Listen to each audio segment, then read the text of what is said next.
Listen. So the 2021 Oscars happened as if nothing has passed since the previous one. It was indoors, they had the red carpet out, they were passing mics, and they reminded you regular viewers at home how they're not that much different than you by hosting the type of event that you can't be invited to. And we are ready to get this socially distanced party started. In fact, they were looking to handle this one as if it were a movie, which I do think is cool, because when you look back at all the previous Oscar productions that are logged on IMDb, let's just say they're not rated as high as the movies that they honor. You are probably asking, how are they able to do that? Well, think of this as a movie set.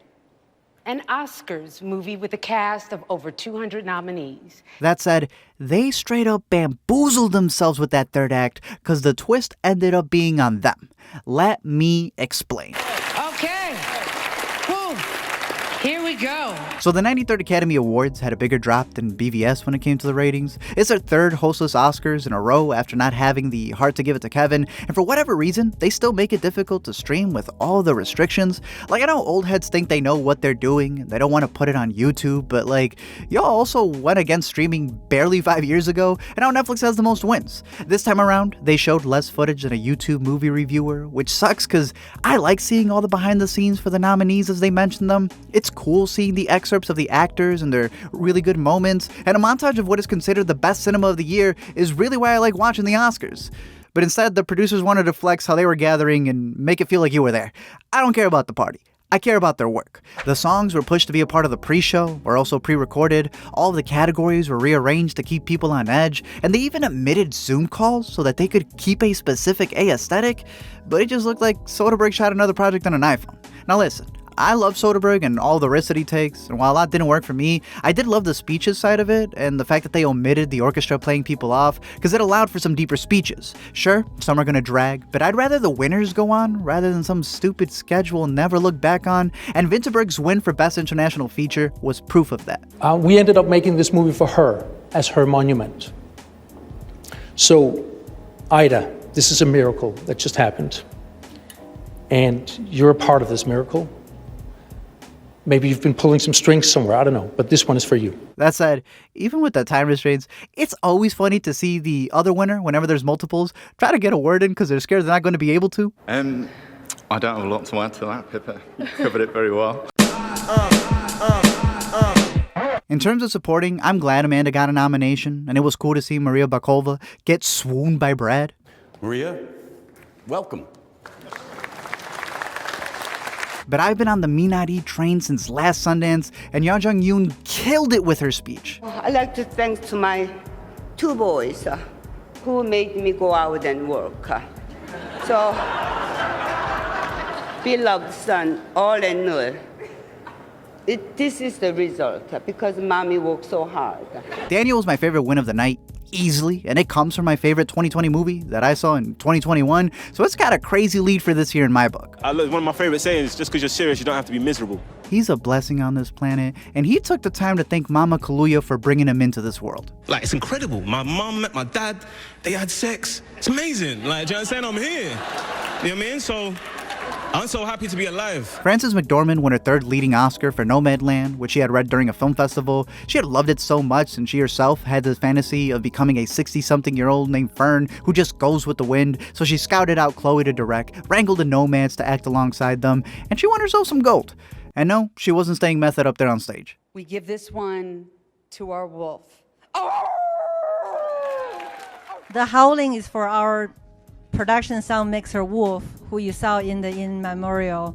We unfortunately lost him recently, and his name is Wolf, and he's the production sound mixer both on my previous film, The Rider, and Nomadland. He's part of the family. So that howling to the moon is for Wolf. The final award was switched to be Best Actor, which it should always be Best Picture, because then you're just opening a can of worms when deciding which one of these two is more important to end on, but that's because it was clearly all rearranged to be the thing that the show wanted to climax on in order to give Chadwick Anthony Hopkins the father. Now listen, I loved Hopkins' performance, I've been very vocal on that, it was my personal favorite of the year, but they played everyone with this.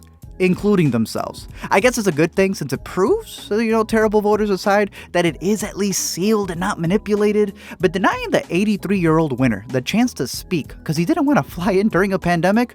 Dumb. And worse, pulling a Grammys. Like, they hyped up everyone on Bozeman, through the ads. They had gift bag, NFTs of the man that the Oscars allowed to be in there, and they rearranged the whole show so they just look goofy. They were so embarrassed, they cut to credits faster than The Sopranos. In terms of shorts, Colette won Best Doc, but I'd like to show a little love to El Concerto, which you can watch for free over on YouTube, right here. I loved White Eye, but shout out to Two Distant Strangers for winning live action and showcasing that Joey badass can act. And congrats to If Anything Happens, I Love You for animated short. But definitely check out Opera, because I'm still thinking about that masterpiece. When it comes to docs, I saw over 200 last year, and I may argue that they were possibly even better than the features. Crip Camp showcased those with disabilities fighting for their rights as they sparked a movement. Time followed a wife and a mother who never stopped seeking her husband's freedom. Collective received 2 nominations as it investigated a healthcare fraud where the rich profited off the backs of civilians. And then it went to the movie people didn't even think should have gotten nominated. And the Oscar goes to...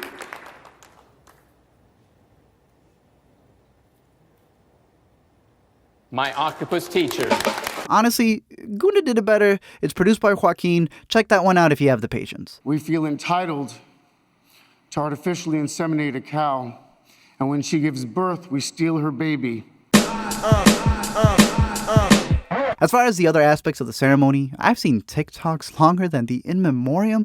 Like, you couldn't even say DMX before they had zoomed past 7 slides. Tyler Perry will probably never get nominated for one of his movies, yet the man left honored with gold for his studios. I would question why Glenn Close stooped down and did the butt for a corny pre-rehearsed sketch, but she was there nominated for Hillbilly Elegy. There were plants falling during the winners, while they had trouble planting the cameras for the nominees. Questlove sported gold Crocs, while Leslie Odom Jr. wore a 24-karat suit, and they kept using Brad Pitt as clickbait, so people wouldn't go away. I promise I wasn't lying about Brad Pitt. He's presenting the award for Best Supporting Actress next. Like, y'all are the biggest night in movies. Premiere more trailers. Announce more films. Anything.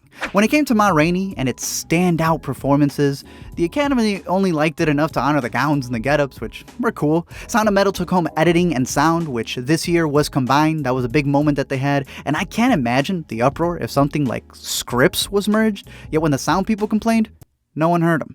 Tenet became Nolan's 3rd film to snag visual effects, and Her won a Grammy and an Oscar in the same year.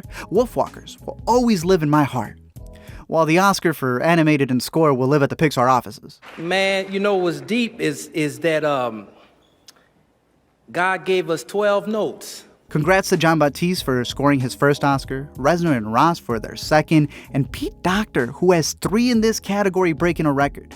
I personally really love the production design in The Father, which I thought was phenomenal if you've seen it, but Manx was also fantastic at recreating 1930s Hollywood and even picked up Best Cinematography, which I know caused some reactions, but shout out Eric Messerschmidt, who went from shooting Taco Bell's web of fries to dipping himself into the Academy Circle, so no matter what anybody says, it's not your Oscar. They wrote in screenplays to be the first awards of the night, and while I would have loved to see Regina crown Kemp for one night, have y'all seen The Father? Well earned in terms of adapting the play.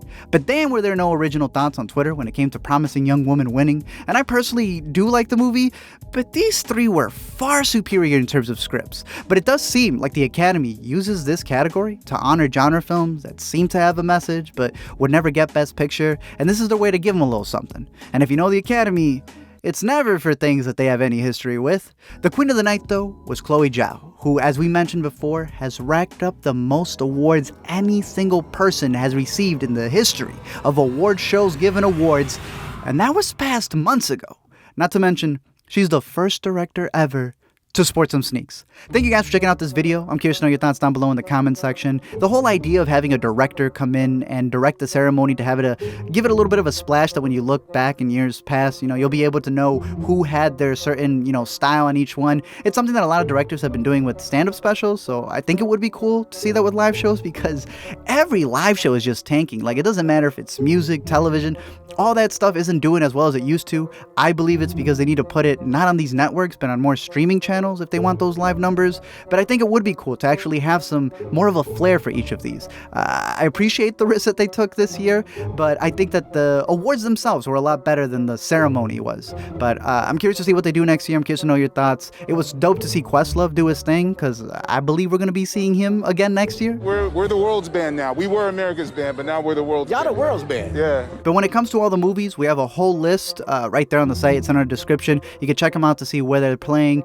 We also did an entire intercut, so if you're curious to know more of our thoughts fleshed out, definitely go check that out. But until next time, I'm curious to see what movies you wish would have gotten the honors, even a nomination, and what you're excited for this upcoming year. Until next time, don't forget to comment, like, and subscribe. If a man can kind of form a friendship with an octopus, it does sort of make you wonder what else is possible.